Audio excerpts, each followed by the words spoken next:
Right.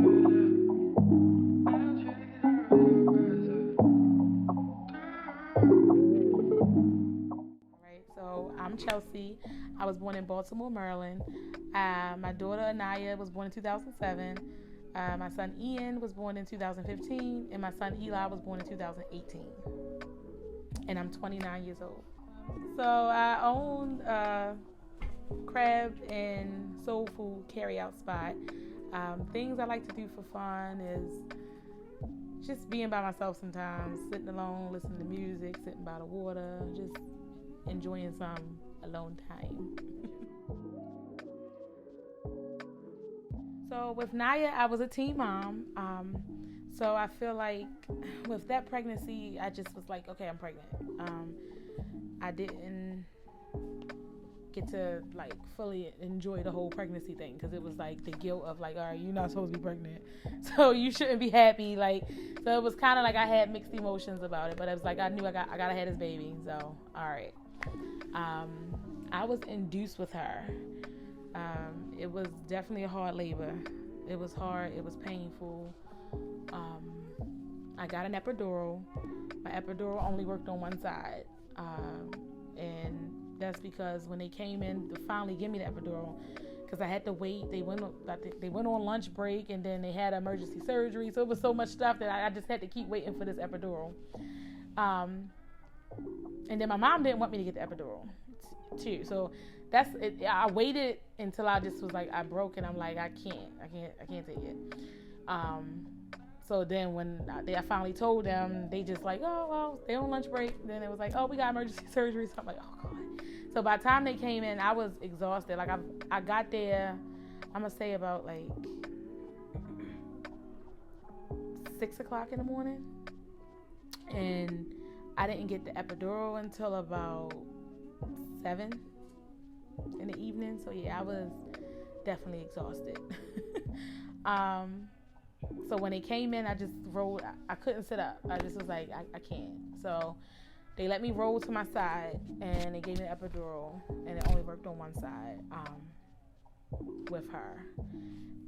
When she came out, she wasn't breathing, so she was blue. So that was like a scary experience. It was kind of like an out of body experience. It was kind of like I was like, what's going on? Like, but then I'm like, I'm scared to ask because it's like everybody is so many people in the room.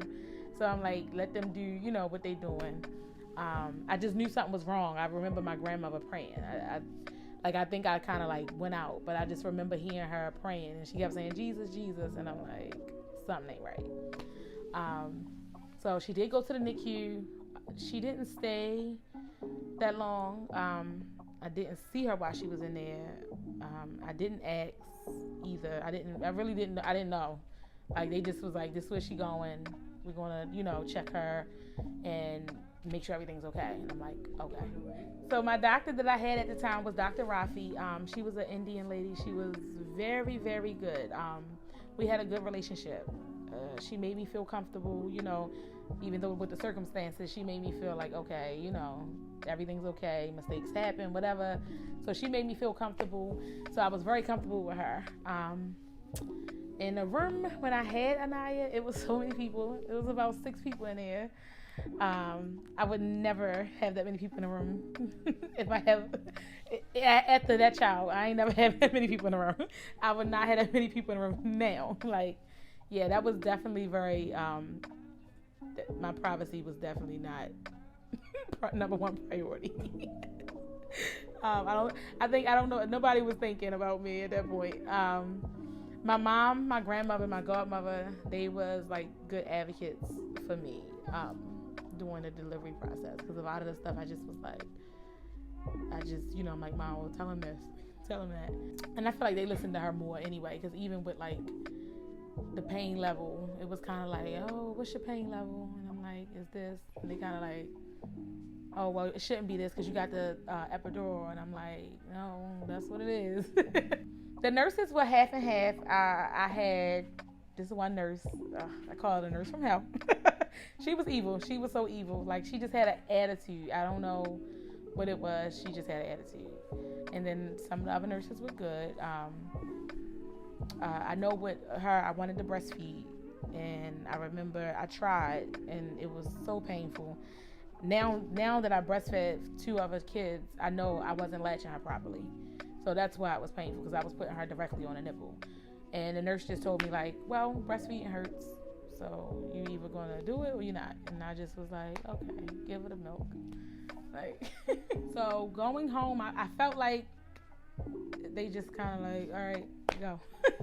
Take this baby, like, let's see your car seat and you can leave. When I got home, my mom, my grandmother, and my daughter's grandmother played a major role in helping me settle in and get used to baby. Dad was there, but men is kind of like, let the women do it. Like, he's like, oh, she's too small, I don't want to hurt her. And I'm like, you're not, pick the baby up. So from Aniya, I can say I feel like I didn't ask a lot of questions. I just kind of, whatever the doctor told me, that's what I went with. I just went with the flow. With my second son, I was more vocal in my pregnancy. Like, I'm like, okay, this is what I want. Like, I knew for sure I wanted to breastfeed. Like, that was my top priority, because I felt like I failed the first time.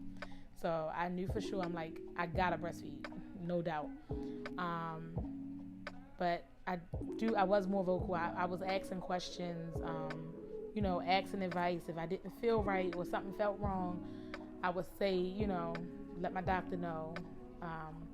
With Aniya, I feel like I was a little more like held back on, saying things. Like, even from my contractions, I kind of sat there for like the first, I guess, 3 hours. My mom is like, your face not right. And I'm like, well, I'm having a pain, but I really don't know what a contraction is. So I don't know if it's a part of pregnancy. Because, like, I would be like, my back hurt. And they'd be like, oh, that's a part of pregnancy. And I'm like, okay. I don't know.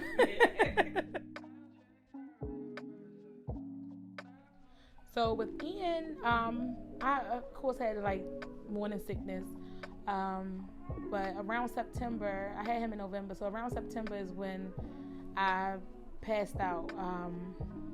I remember I was at the fair, and for some reason, my thought process, I felt myself like, it's a weird feeling. It's kind of like, you see a battery go low, like that's how I felt. Like, it just was like something was just draining out of me, and I'm like, whoa.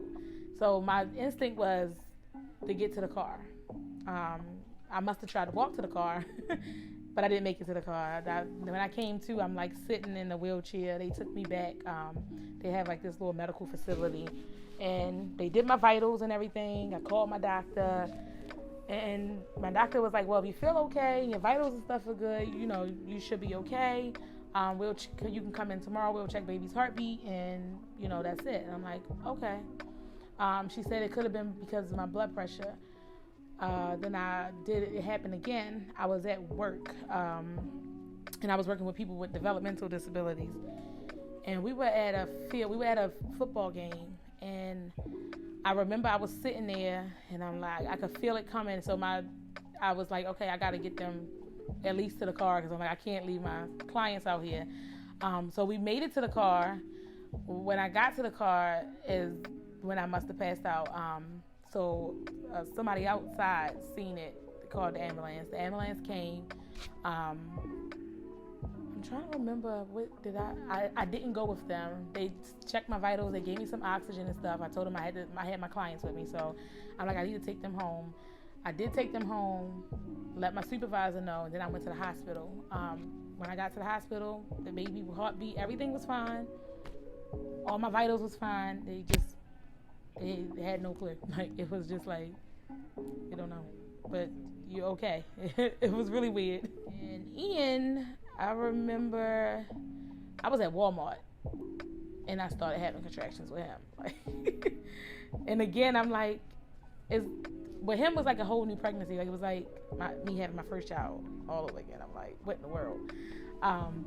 So I'm in Walmart, and I'm like, all right, I think this might be it. And I remember his dad is like, are you in pain? Because I'm like leaning over the cart, and he's like, let's go. And I'm like, just calm down. Like, I don't think it's that serious yet. And I'm like, I got a nail appointment. I want to give a nail.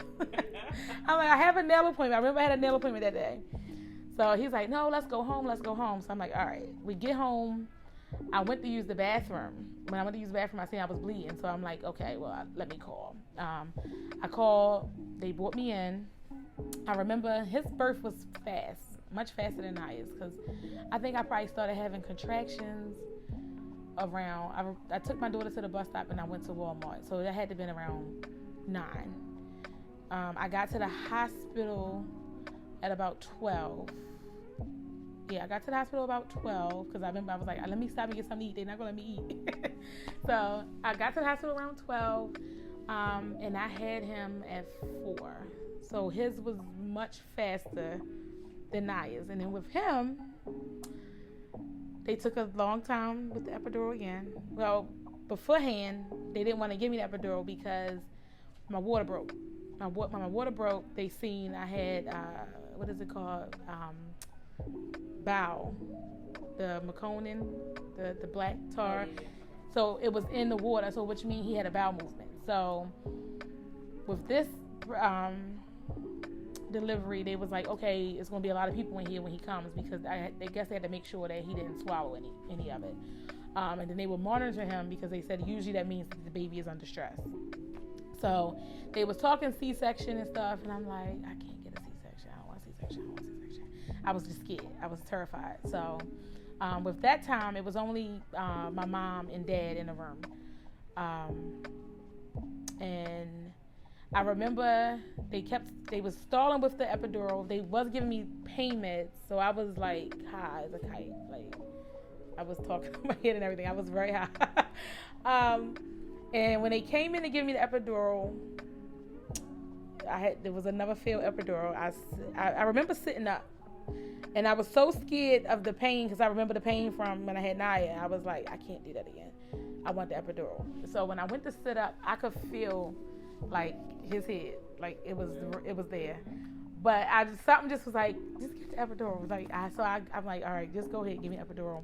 So I remember as soon as they were done, I laid back down, and I told the lady, I said, I think I'm ready to push. She was like, no, you're not. And I was like, no, I'm ready to push.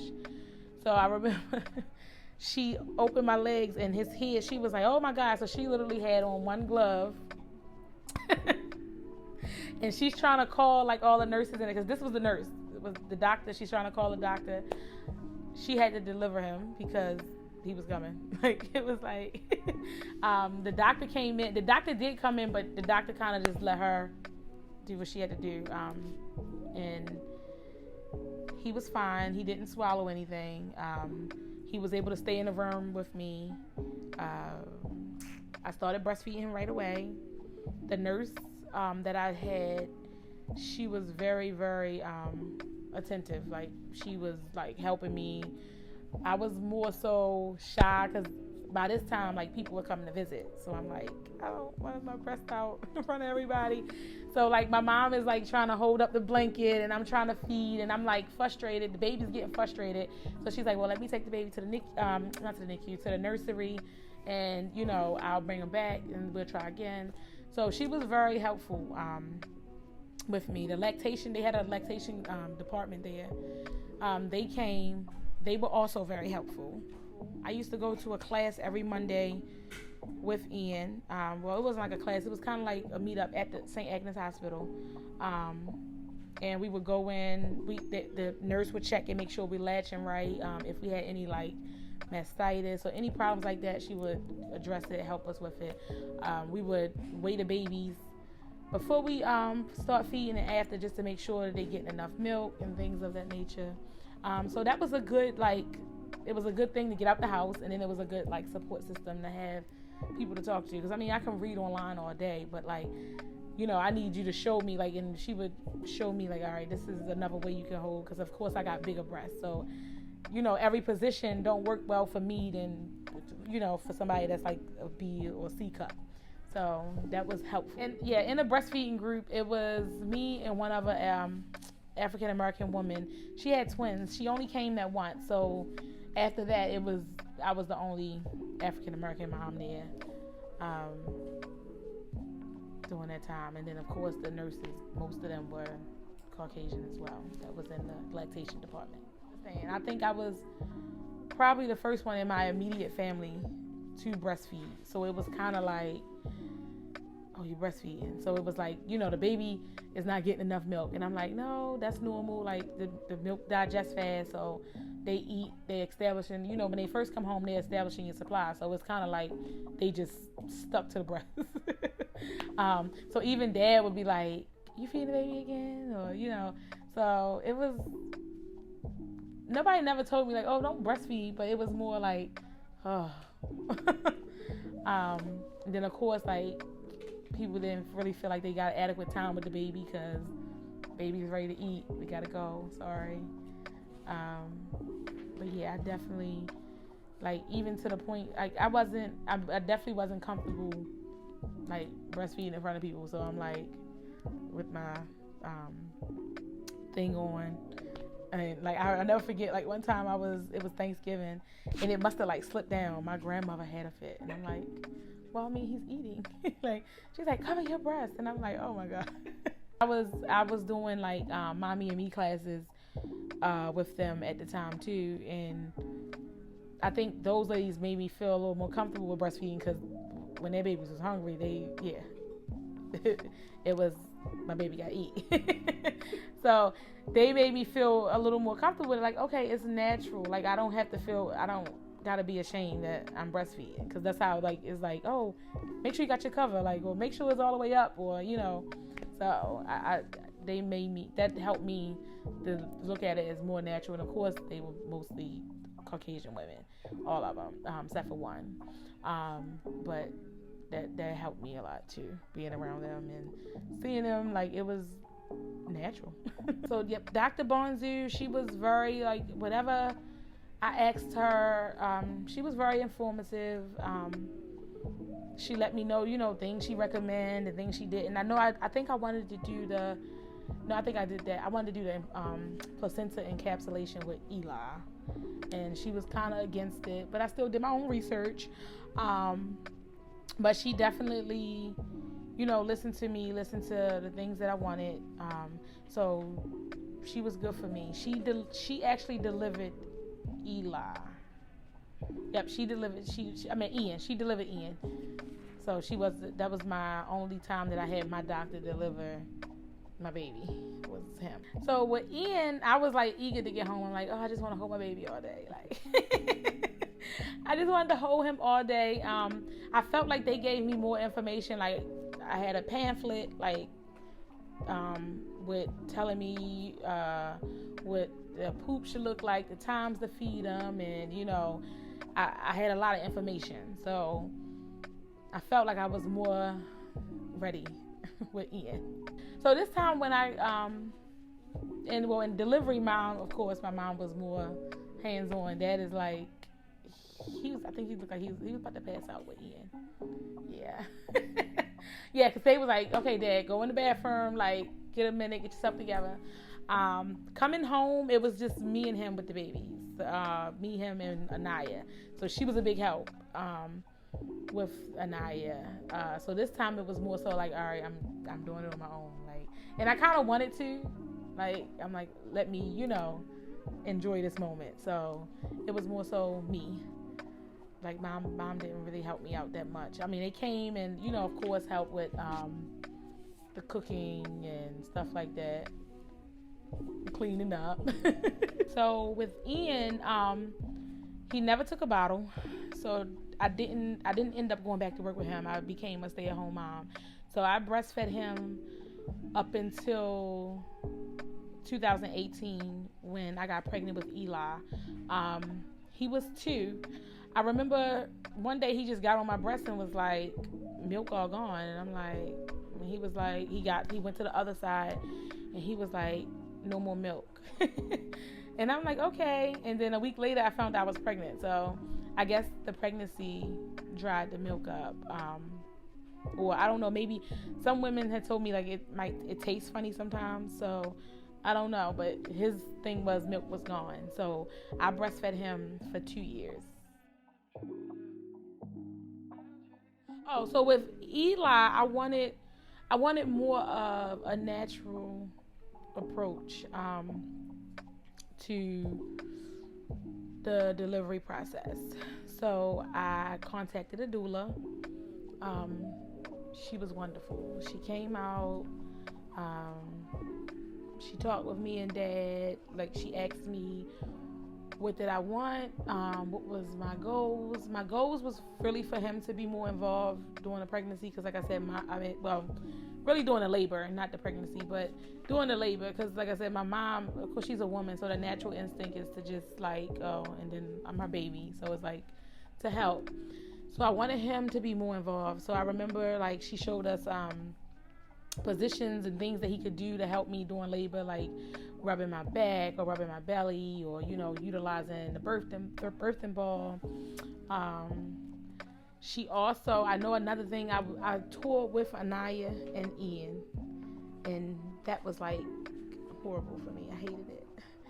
So I did tell her, like, I really don't want to tear. So she gave me exercise and stuff I could do not to tear. Most of it was on the birthing ball, and I didn't tear that pregnancy, so I was like excited about that. Once I found out I was pregnant, like a week later, I started spotting. So I went to the doctors, they checked baby, they said everything was okay. The spotting just disappeared. 2 weeks later, I had like a full-blown period.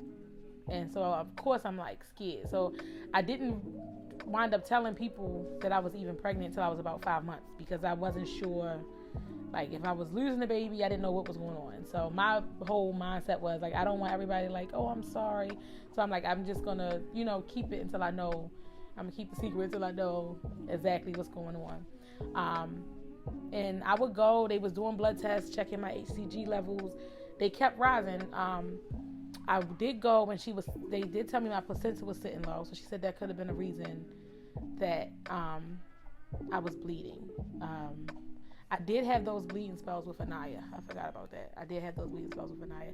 So it was like I said, it would come, it would disappear. Sometimes it'll be a little spot, and sometimes it'll be like, all right, I got to put it on the bed. So that was scary. Then I passed out with Eli as well. I remember we was at Sesame Place. I remember we got to the park. It wasn't that hot outside.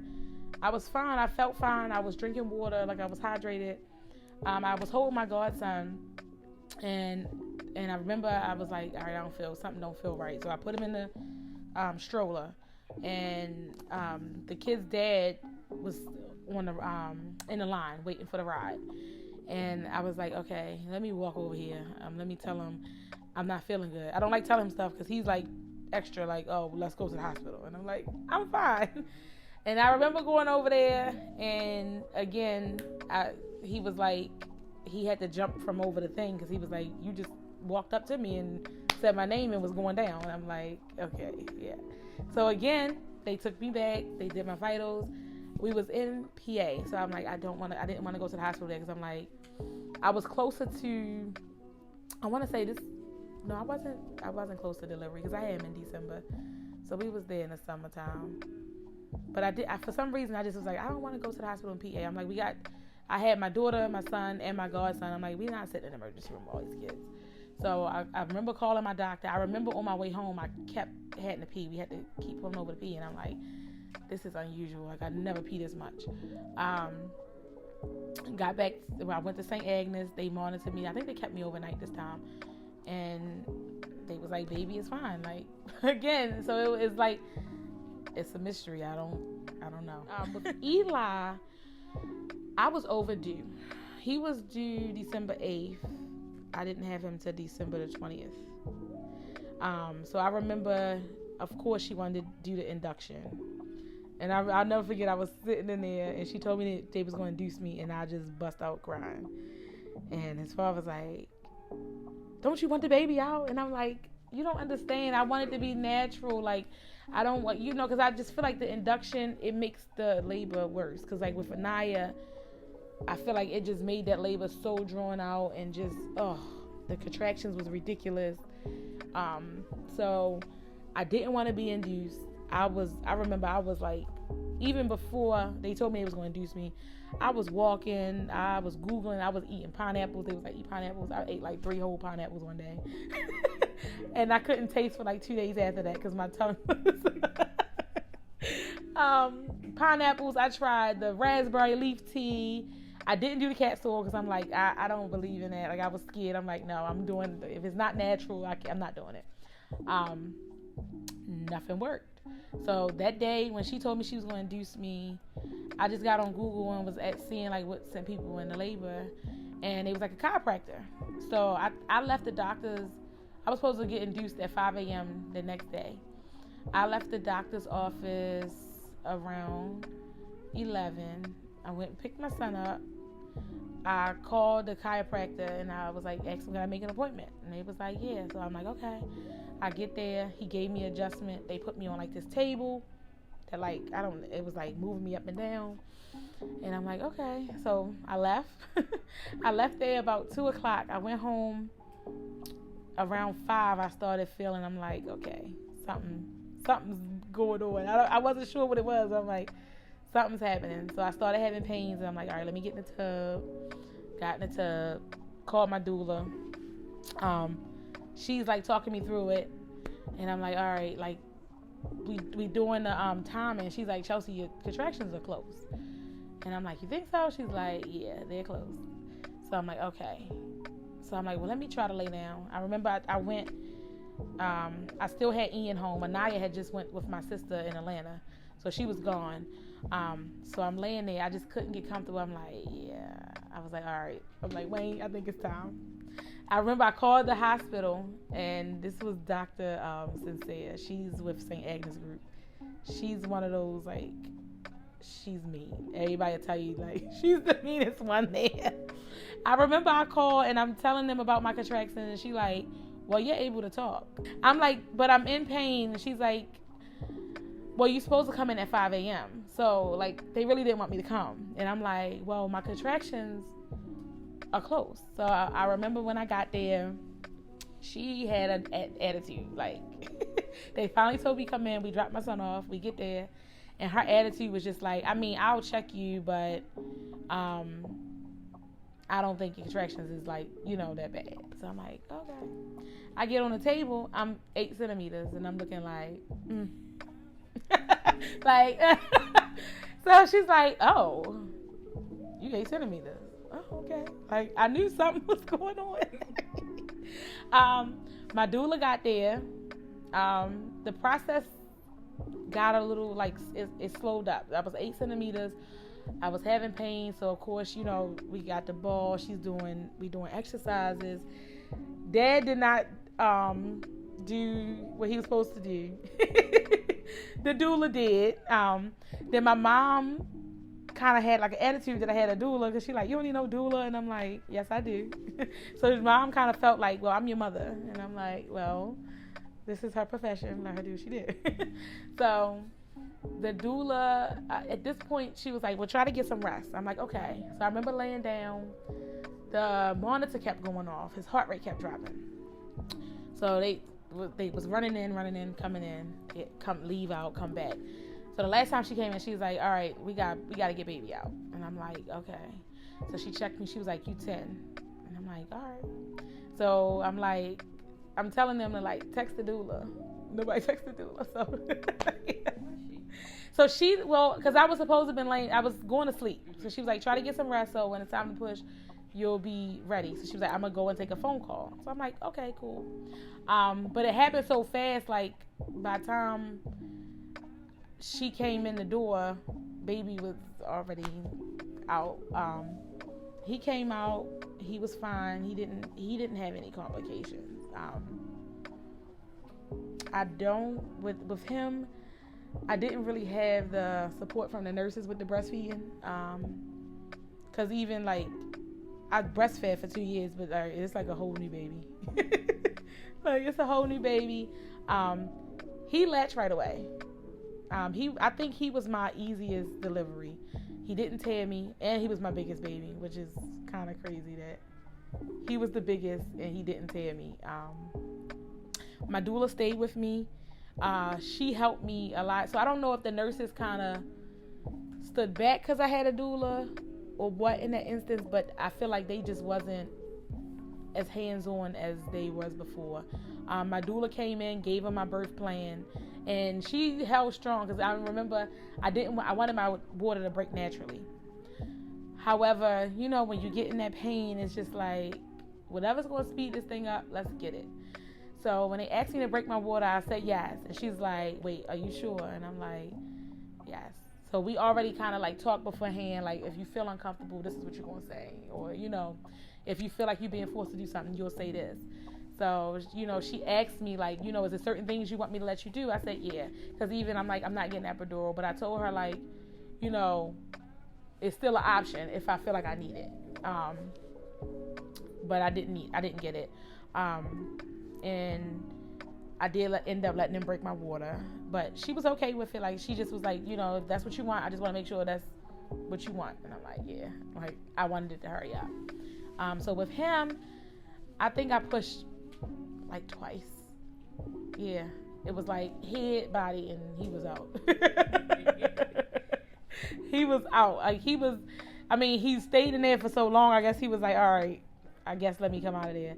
So I was happy that I didn't have to be induced. And I guess something with the chiropractor sent me into labor because I went to the doctors that morning and I was still only like 1.5 centimeters. And she said my cervix was still high. So my doula, she was black, Letitia. She was younger than me. I think she was like 25 or 26. She had just started her doula residency. I was her second client, I believe. She didn't go to the doctor's appointments with me. However, we did catch up at the doctor's appointments. She, you know, if I had any questions, she would let me know, like, all right, we'll ask the doctor this. I let the doctor know. She knew I had a doula, so it was kind of in my chart already. So, like, when I got to the hospital, because I got there before my doula, they're like, okay, well, where your doula at? She gave them my birthing plan. She spoke with the nurses. I feel like they were, like, pretty much, like, okay. But I feel like I said, that they kind of, like, stepped back and was like, okay, let the doula tend to her, which was okay. And like I said, she stayed with me after I had the baby, and stayed in the room. So after I had him, you know, of course, like, the nurses kind of go about their way. She stayed in the room. She helped me with breastfeeding. She was like, okay, you want to get some sleep? You know, sit with baby for a second. So she was very hands-on. She stayed with me for about 5 hours after I had him. When I got home, we did a follow-up. You know, she came to visit just to make sure me and baby was doing okay. She made sure I was okay. And we would text and talk. Like, if I had a question, she was always readily available to answer. She also did my birth photography as well. I didn't have it. Of course, she wasn't in there when I was pushing, but once I had him, she was able to get pictures. So I had more intimate pictures with Eli than I did of the other kids, like of our first skin to skin, you know, his first latch, him and dad skin to skin. So that was cool to have it. So I was more cautious with Eli coming home as far as visitors and everything. Ian had got sick and he was hospitalized for about a week with RSV. So that was like something that was new for me. I'd never been hospitalized other than having my children or none of my kids. So I was like scared. So with Eli, I was a little more cautious with having visitors and people coming over, especially having him in December, like flu season. The doula did come and did aftercare with me and baby, helped me with swallowing, different positions with baby, and different holes to breastfeed in. Eli is still being breastfed up until now. I am trying to wean him. However, he cries. He cry, and I just be like, I give in. So everybody's like, you need to get that baby off the breast, and I'm like, y'all not here when he hollering and screaming. But he do need to get off my breast. Like, he talks in 4 sentences. Like, he say, mommy, I want booby, and I'm like, oh, I want my body back.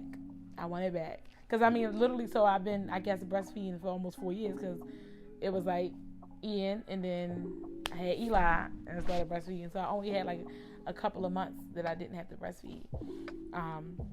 So with Eli, I was able to pump, and he was able to go to daycare. So I was pumping and doing the boob and interchangeably. So when he was home, he would get the boob. At daycare, he'll get a bottle. So I feel like I bonded quicker with the boys with the breastfeeding experience. I would say my youngest, because with Ian, I couldn't really get him to latch. So they took him to the NICU. To the baby nursery. Naya went to the NICU. Eli stayed in the room. So it was like an instant latch. It was just like it was like an instant connection. I connected with all of them, but his was just like, he was the easiest to get on the breast and get breastfeeding. Like, it was like natural. It just came like that. I guess I felt more of a need. Like, it was more of a need for me. Like, with my first daughter, it was just kind of like, all right, I'm here to change you, feed you, and put you to sleep. But, like, it's like, all right, you need me. Like, you're counting on me to nourish you. So it's like, I got to make sure I'm taking care of my body, making sure I'm putting the right foods in my body, and make sure you're healthy. But it definitely was a different bond. Like, even like still to this day, like Ian, he'll come up and like he'll hold me, or they fiddle, like he'll play with my navel. It's sometimes it'd be weird. I'm like, all right, it's too much, but yeah, it's like, oh. I guess it's like, and I guess being a mom, like when you're pregnant, everybody's like, oh, this focus is on you, and then when the baby comes, it's like focus is on the baby. So it was like, all right, well, I'm important too now. Like, the greatest takeaway was ask questions. Like, if you don't know, ask, because it's a lot of information out there. Google. I have you thinking that you are about to give birth in 2 seconds, or your baby might come out with 2 heads. Google is just, stay off of Google, but ask questions. Like I said, I feel like with each pregnancy, I got more comfortable, because it's like, it's like the doctor. So it's kind of like, you went to school for this, so it's kind of like, I don't want to insult you by keep questioning you, but my life is on the line. My baby life is on the line. So definitely ask questions.